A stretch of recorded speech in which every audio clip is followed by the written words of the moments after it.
Olá, estudantes. Bom dia, boa tarde ou boa noite. Não sei que horário você vai estar assistindo esse vídeo, mas espero que seja antes da nossa provinha, que vai acontecer segunda-feira, ok? Então, esse vídeo é a segunda parte lá da nossa aula, ou então nós vamos falar somente de força de atrito. Força de atrito que vocês já sabem, né? Que é uma força ocasionada pelo contato de duas superfícies. E por elas não serem perfeitamente lisas, elas têm as suas rugosidades, e aí essas rugosidades irão interagir. E aí o que pode ocorrer com isso? Pode ocorrer aquecimento, pode ocorrer também desgaste, né? É só lembrar da lixa de unha, né?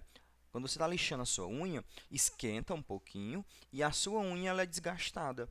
Então, por quê? Porque ó, existe um atrito ali entre a lixa e a sua unha, tudo bem? Então, isso, né, é um exemplo de tantos outros que a força de atrito ela está presente. Então, se eu quero empurrar algo, né, como esse bonequinho aí quer empurrar esse baú de ouro, né, ele vai pôr, né, vai aplicar uma força nesse sentido, ok? E aí, o objeto ele está em um piso. Dependendo do piso, vai ser mais fácil ou mais difícil ocorrer, né, esse movimento. Então, por conta do objeto estar em contato com o piso, irá surgir uma força de resistência, ok, ao movimento. E essa força a gente chama de força de atrito. Essas duas forças, né, elas têm dois cenários possíveis. O primeiro cenário não tem movimento, desculpa. Ou seja, o bonequinho ele vai implicar uma força maior, né, do que essa força de atrito. E existe também um cenário onde não tem movimento, ou seja, a força que o bonequinho está aplicando não é suficiente para causar movimento. Ou seja, essa força aqui que ele está aplicando é exatamente igual à força de atrito. Tudo bem? Quando tem movimento, nós chamamos essa força de força de atrito cinética. Tudo bem? Mas quando não tem movimento, nós chamamos isso de força de atrito estático. Tranquilo até aí? Então, só mais uma vez, ter contato, né, uma superfície ter contato com a outra gera uma força de atrito. Essa força de atrito tem dois nomes, estático e cinético. Quando tem movimento, ou seja, quando está atritando, mas existe movimento, a gente chama isso de força de atrito cinético. Quando não tem movimento, eu estou empurrando, mas não está fazendo diferença alguma, força de atrito estático. Tudo bem? Então, vamos para esse exemplo aí de uma borracha em cima de uma régua. Nós sabemos que, dependendo da inclinação da régua, essa borracha aí pode vir a cair. Mas se ela não estiver caindo, está com um atrito estático, não está caindo, está paradinho, beleza. Mas se ela vier a cair, ela vai cair para onde? Ela vai se movimentar nesse sentido aí, a tendência do movimento, olha, não é movimento, tendência. E aí, a minha pergunta é simples, se eu redesenhar aqui essa minha borracha e essa régua, quais são as forças que eu posso representar nessa figura? Primeira coisa que eu preferi desenhar foi os eixos. Eu coloquei esse eixo aí inclinado, esse eixo XY, eu coloquei inclinado. Por que eu coloquei inclinado? Porque o eixo X é o eixo que eu quis que estivesse movimento. Tudo bem? Então, se o movimento ele vai estar inclinado, eu coloquei o eixo X inclinado. Tudo bem? Até aí? Massa. Olha, eu sei que a borracha tem massa, então tem peso. Coloquei o meu peso. Eu sei também que a borracha não está escorregando, não está caindo. Ou seja, existe uma força segurando essa borracha, que é a nossa força de atrito. Opa, professor, se existe uma força para cima e essa borracha está parada, deve ter uma força para baixo, então, não é não? Nesse eixo X, sim. E essa força para baixo aqui é a força peso, porém ela está decomposta no eixo X. Sacaram agora o porquê que eu precisei falar de decomposição de força? Opa, professor, se tem um peso x, então deve ter o peso y. Sim. E aí, a minha pergunta, essa borracha ela se movimenta no eixo y? Não. Então, certamente, existe uma força para cima. E sim, existe uma força para cima, nós chamamos essa de força normal. Então, essa força para cima ela é normal, normal à superfície, e faz sempre 90 graus com a superfície. Se eu inclinar mais ela, essa força normal também vai inclinar mais, ok? Então, eu tenho essas forças aí. A força peso ela está decomposta em x e em y, e eu tenho força de atrito e força normal. Ok, até agora entendi. Continuando, continue, né? Continue a sua explicação. Seguinte, bora lá colocar agora, separar os eixos. Eixo x. O que eu tenho no eixo x? Eu tenho que a força de atrito é igual à força peso. Peso no eixo x, px. E no eixo y, eu tenho que a força normal é igual à força py. Tudo bem até aí? Vocês lembram agora que quando eu tenho px e py, eu tenho também, né, uma relação de seno e cosseno. Então, vamos olhar como é que acontece aí as relações de ângulo sobre isso. Então, eu tenho aqui o meu plano inclinado, e aí eu tenho o meu peso para baixo, e aí eu coloquei aqui o meu py. Nota o seguinte, nota esse ângulo aqui, ele está pequeno, este ângulo aqui está pequeno, tudo bem? Massa.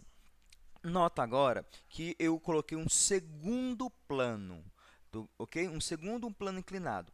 Percebam que o peso ele vai estar sempre para baixo. Porém, o meu PY ele abriu mais um pouquinho. À medida que esse aqui abriu, este aqui também abriu. Na medida que esse alfa cresceu, esse cara também cresceu. Vamos fazer isso mais uma vez. Coloquei o peso. Nota que agora está bem grandão e esse também está bem grandão. Então, eu posso dizer que esse ângulo aqui, alfa, é exatamente esse ângulo aqui, alfa. Tudo bem? São iguais. Ou seja, naquele nosso primeiro desenho da borracha, esse ângulo aqui, ó, é o mesmo deste, que é o mesmo deste. Aqui, vocês lembram que eu falei na aula passada, se eu pegar duas retas paralelas e uma reta na diagonal, eu tenho os ângulos internos e alternos, né? Opostos pelos os vértices. Tudo bem? Então, esses ângulos aqui, por semelhança de triângulo, nós sabemos que esses ângulos aqui são iguais. Ou seja, agora, se eu olhar agora, né, se eu olhar para esse triângulo retângulo, eu consigo fazer as relações trigonométricas. Então, bora lá. Olha, px. Px ele está aqui, ó, na frente do ângulo, ou seja, é o meu cateto oposto. Se é o meu cateto oposto, eu vou estar utilizando aí seno. Quem é seno? Cateto oposto sobre hipotenusa, ok? E aí eu consigo colocar o seguinte, né? Quem é o meu seno de θ? É o cateto oposto dividido pela hipotenusa. Quando eu multiplico aqui, né, meio para os extremos, cruz credo, em x, não sei como é o nome que vocês fazem, px vai ser P seno de θ. Está aqui a relação. E aí, o nosso py obedece também a mesma norma, só que agora é no cosseno. Tudo bem? Ficou claro aí? E aí você pergunta, professor, beleza, entendi até aí, decompõe, faz as relações trigonométricas, mas essa força de atrito, quem é ela? E aí nós vamos entender aqui um pouquinho do cálculo da força de atrito. Então, tem aí uma caixa, né, de madeira, e aí você quer empurrar essa caixa, tudo bem? O que é que você sabe? O que nós sabemos? Quais as forças que estão nessa caixa aí? Ela está em repouso inicialmente. Então, se ela está em repouso, tem que ter peso, ok? Se ela está em contato com o solo, tem que ter normal, ponto. Eu empurrei ela para um lado, força. Ela está se movendo ou não? Se ela está se movendo ou não, ela vai ter atrito de qualquer forma. Por quê? Porque tem contato. Tudo bem? Agora, vamos fazer o seguinte, vamos pegar essa caixa e colocar agora areia em cima, ou uma outra caixa. Primeira pergunta, eu aumentei o peso da caixa? O peso da caixa, não, mas o peso do sistema, sim. Porque antes aqui, o sistema era só a caixa, agora a caixa mais um adicional.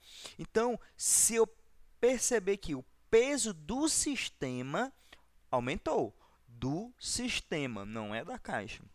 Ok. E a normal também aumentou. Professor, por quê? Nota, está tendo movimento aqui na vertical? Não, a caixa não vai levitar. Então, se a caixa não vai levitar, a normal é igual ao peso. Se o peso aumentou, a normal também aumentou. Tudo bem? Não é que a normal é igual ao peso. Neste caso, quando está horizontal, a normal é numericamente igual ao peso. Sim, numericamente igual ao peso. Mas em um plano inclinado, professor, não é. Tudo bem? Só no plano horizontal. Então, para eu mover essa caixa, eu preciso necessariamente de uma força maior, ok? E o atrito também é maior. Por quê? Porque é mais difícil eu mover essa caixa. Ficou claro isso? Então, quer dizer que a força de atrito ela vai ser proporcional à normal do sistema, a normal. Enquanto maior normal, maior vai ser a dificuldade de empurrar essa caixa. Tudo bem? Quanto maior a normal, maior a dificuldade. Professor, eu posso pensar que é maior o peso? Não necessariamente, porque, como eu falei para vocês, o plano inclinado, a normal não vai ser igual ao peso. A normal vai ser igual ao peso vezes alguma coisa. Então, pode tirar um pouquinho, né, dessa tua assertividade nas questões. Então, enquanto maior a normal, maior é a força de atrito. Uma outra coisa, será que é mais fácil eu empurrar alguma coisa, né, em um piso liso ou um piso áspero? Um piso liso. Pergunta besta. Então, olha, o que é a força de atrito? Força de atrito é a normal, a força normal, que depende do contato, depende do peso do sistema, ok? E como é o tipo de contato, se é horizontal, se é inclinado, tudo bem? Força normal. Nós vamos sempre aprender que sempre nos problemas a gente vai estar encontrando essa normal. E, olha, parece um M, o nome é Mi, é uma letra grega. E é um coeficiente de atrito, como está parado, atrito estático. E ele depende somente dos materiais atritantes, ok? Ou seja, o meu coeficiente de atrito da borracha para a madeira e da borracha para o aço é diferente. Quando eu tenho materiais diferentes, eu tenho coeficientes diferentes. Tudo bem? Você não precisa decorar. Não precisa mesmo. E, professor, e se agora não for um atrito estático, for um atrito que tenha movimento, muda alguma coisa? Muda só o coeficiente, o nomezinho do coeficiente. Por quê, professor? Por que que muda?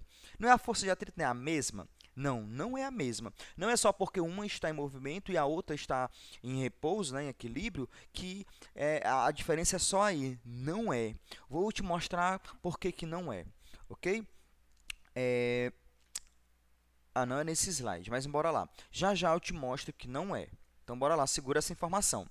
As forças de atrito, né, esse Mi estático e o Mi cinético, são diferentes. O coeficiente de atrito estático, o coeficiente de atrito cinético é diferente e já já eu digo por quê. Então, bora lá para o nosso caso que nós tínhamos. O que é que falta aqui? O que é que eu posso fazer? Olha, o que eu posso fazer? Eu posso desenvolver aqui, ó, essa continha aqui. Como, professor? Olha, força de atrito eu sei quem é. Força de atrito, eu sei quem é. Força de atrito é Mi vezes a normal. Massa. E o peso. X é o P seno. O professor já sabia disso. Ok. Força de atrito é o quê? Mi vezes a normal. Quem é peso? Mg, seno de θ. Não mudei nada. Aí você, como um aluno bem atento, diz assim, professor, esse N é anormal. Mas o senhor disse que a normal é peso vezes cosseno. E eu sei que peso é mg vezes cosseno de θ. Ou seja, onde tem n, eu vou colocar mg cosseno de θ. Tá aí. Onde tem n, eu coloco mg cosseno de θ. Nota aqui, galera, ó, que m eu posso cancelar com este m, e esse g eu cancelo com este g. O que é que restou? Mi, cosseno e seno. Restou só isso daqui. Se eu pegar esse cosseno, passar para o outro lado, fica tangente. Ou seja, bora lá, vamos entender o que foi que eu fiz.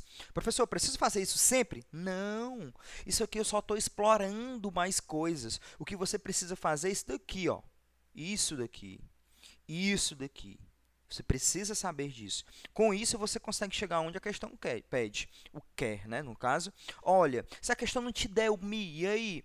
Você já sabe agora que o Mi e num plano inclinado, se ele não tem movimento, quer dizer que o μ ela é a tangente do teu ângulo. Beleza? É uma coisa, isso já caiu em prova, em vestibulares concorridíssimos, ok? Isso aí é uma questão que eu coloquei aqui na forma de explicação, só para vocês verem como é que a gente vai estar aplicando isso em questões mais complicadas, tudo bem? Então, bora lá tentar entender por que que o μ são diferentes. Imagina aí duas situações, um tem movimento, a outra não tem movimento. Pergunta simples, simples, simples, simples, simples, né?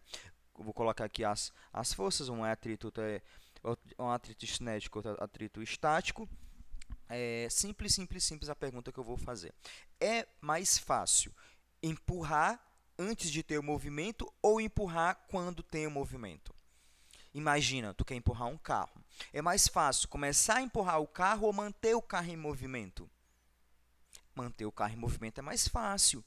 Ou seja, essa força que eu vou aplicar, não é? Essa força que eu vou aplicar, quando ele não tem movimento, eu preciso aplicar uma força grande, grande, grande, grande, até quando eu vou obter o movimento. Assim que eu começo a ter o movimento, eu posso reduzir um pouquinho a força, eu vou continuar mantendo o movimento.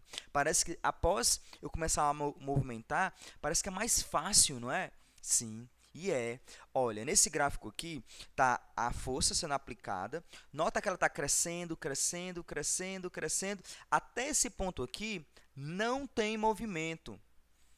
E é que ele chama aqui de força de atrito de destaque. Essa força aqui ela é necessária para começar o movimento. Entrar até aqui, a caixa está na iminência de movimentar, não está se movimentando. Porém, quando a caixa começa a se movimentar, percebe-se que a força para manter a caixa se movimentando, olha, a força de atrito ela é menor. Ou seja, se tu está aqui com intensidade de força, você percebe que você pode reduzir sua força e a caixa ainda vai continuar se movimentando. É mais fácil empurrar uma caixa já em movimento, ok? Por isso que a força, o coeficiente de atrito estático ele é maior do que o coeficiente de atrito cinético. Ou seja, essa força de atrito estática ela tem valores maiores do que a força de atrito cinética, sim. Ok? E outra coisa que nós podemos dizer aí, que é a nossa lei do atrito, diz o seguinte, que as forças de atrito de destaque, ou seja, as forças de atrito nessa região aqui, onde está na iminência de se movimentar, praticamente não depende da área de contato entre as superfícies, dependendo somente de normal e do coeficiente de atrito. Tudo bem aí até agora? Continuando com a nossa explicação, agora vamos analisar quando ele tem movimento. Olha, quando ele tem movimento para onde? Para baixo. Isso agora não é mais tendência de movimento, é o próprio movimento. Então, quando ele tem agora movimento, nós temos agora uma força resultante, porque eu sei que o peso x ele está maior do que essa força de atrito. Por quê, professor? Como é que tu sabe disso, professor? Nota, na briga aí entre Px e força de atrito, eu vi que o peso x ganhou a briga. Como ganhou a briga, ele puxou aí essa minha borracha para baixo. Ficou claro agora? No eixo y não mudou nada, não tem movimento, ok, consigo entender. No eixo x mudou-se um pouquinho, porque agora tem movimento. Então, vamos aplicar a nossa segunda lei de Newton. Ok? Então, bora lá. Diz que a força resultante... Quem é a força resultante? Força resultante é a soma de todas as forças. Ora, eu sei que quem está ganhando é o Px. Então, eu digo que Px, o lado do Px, ele é o positivo. E a força de atrito está perdendo, então eu vou dizer que ela é o negativo. Eu posso também pensar o seguinte, para onde eu apontar minha força resultante é o eixo dos positivos. Então, se eu digo que a força resultante é positiva, tudo que aponta para lá também é positivo, tudo que aponta para o outro lado é negativo. Então, vamos só substituir. O que é força resultante? Massa vezes aceleração. O que é Px? P seno de θ. E força de atrito. Lembra que força de atrito também nós sabemos. Então, força de atrito é o quê? μ vezes a normal. Tem movimento, então é o mi cinético. Olha, então eu tenho que m vezes a igual a mg seno de θ menos mi na normal. Professor, a normal é p cosseno de θ. Ok, então quando eu substituo, nota aqui, galera, que eu tenho m no primeiro membro, eu tenho m no segundo e m no terceiro. Posso eliminar e aqui eu tenho a minha aceleração do meu sistema. Olha aqui, vamos só pensar o seguinte, o que é força de atrito? É uma força que dificulta o movimento, não é isso? Então, olha, a minha aceleração, se eu não tivesse inclinação, seria o quê? Aceleração da gravidade, menos alguma coisa que é o atrito. Ou seja, se eu ignorar aqui, ó, que tem ângulo, e tipo numa queda livre, um exemplo, então, se eu colocar numa queda livre, o que é que eu tenho? Que a aceleração é a aceleração da gravidade menos alguma coisa, ou seja, é uma resistência. Então, a minha aceleração em um plano inclinado é g seno de θ menos mi g cosseno de θ. Ok? Então, professor, eu consigo simplificar mais do que isso? Não. Professor, eu tenho que fazer isso toda vida que tem um plano inclinado? Não, não precisa. Galera, o que você realmente precisa saber fazer em um plano inclinado é até aqui, ó. Depois daqui, até aqui, melhor, né? Depois daqui, galera, vai depender da questão. Se a questão vai querer A, se a questão vai querer G, o que a questão vai querer. Então, não tem como a gente sair muito, não. Professor, eu entendi tudo até aqui. Eu consigo refazer isso daqui. Consigo fazer todas as questões de atrito? Muito provavelmente, sim. Se você conseguir montar essa equação aqui, depois colocar os valores, os números, você vai ser formidável, ok? E aí, para fechar a nossa aula, vamos olhar aqui as nossas curiosidades. Galera, é engraçado demais. Os alunos normalmente erram. Olha, é o seguinte, para onde aponta o atrito, né? Para onde aponta a força de atrito nos pés durante uma caminhada, durante a caminhada. Então, uma mulher andando aí. A força de atrito aponta para onde? Para frente, para trás, para um lado, para o outro. Para onde é que ela aponta? Vamos olhar o pé dela bem explicadinho. Olha, para você andar para frente, você precisa empurrar o chão para trás. Então, se você empurra o chão para trás, e se você deslizar, tu não vai conseguir andar, tu não vai conseguir caminhar. Então, tu não pode deslizar. E quem é que não te deixa deslizar? A força de atrito. Então, por tu tentar andar e não tu fazer a força para trás e não deslizar, quer dizer que existe uma força te segurando, que é o atrito. Então, para uma caminhada, a força de atrito, ou seja, a força que o chão faz no teu pé, é uma força para frente. A força para trás é o que tu está empurrando o chão. Cara, legal. Nunca tinha parado para perceber. Eu empurro o chão e o chão me empurra. Por não ter esse deslize, eu consigo andar. Por não ter esse deslize, porque tem atrito. Legal, não é? Agora, vamos olhar aqui uma outra coisa. E se para onde aponta o atrito em rodas de carro durante os movimentos para frente? Então, eu coloquei aqui um carro cantando pneu aí, a lá Velozes e Furiosos. E aí eu coloquei um carrinho aqui. Galera, os carros convencionais têm tração aqui, ó, na roda dianteira. O que quer dizer isso? Quer dizer que a roda dianteira é a roda que faz força. Se eu quero ir para frente, eu vou fazer uma força para rodar ela nesse sentido aqui. Então, olha lá. A roda empurra o chão para onde? Para trás. Ou seja, o chão empurra para onde? Para frente. Nossa, por mais que o movimento seja para frente, a força de atrito na roda dianteira é para frente.